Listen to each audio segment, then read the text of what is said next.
U.S. Environmental Protection Agency has cited Puna Geothermal Venture for 14 violations.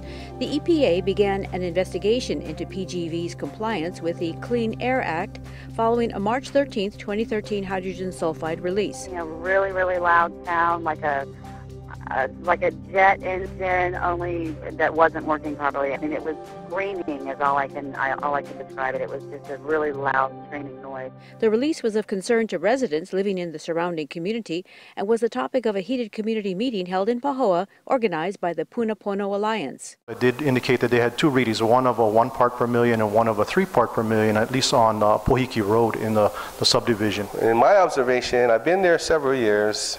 That was one of the best responses that our plant personnel responded to in a situation like that. I don't recall any time for many, many years where we've been at full power and losing both transmission lines. We've gone through the ESRF for very short periods of time, but not at full 38 megawatts. This was maximum flow rate, which the system is designed to handle. All this money from mitigation that could have been used to set up a robocall, to do independent monitoring, has sat there for decades now. Now I heard you champion redundancy, and it is the hallmark of safety.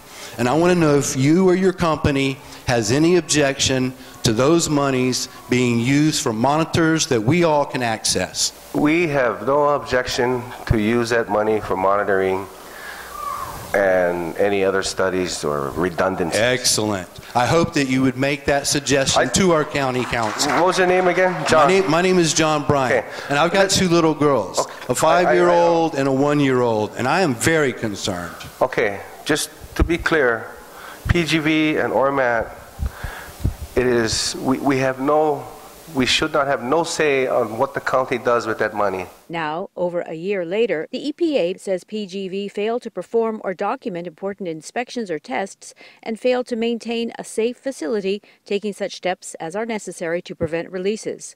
Of the 14 violations at the geothermal plant, most were past violations that were corrected in 2010. So I think what we can say is that this power plant has had more releases and accidents than any other power plant in the history of the state of Hawaii.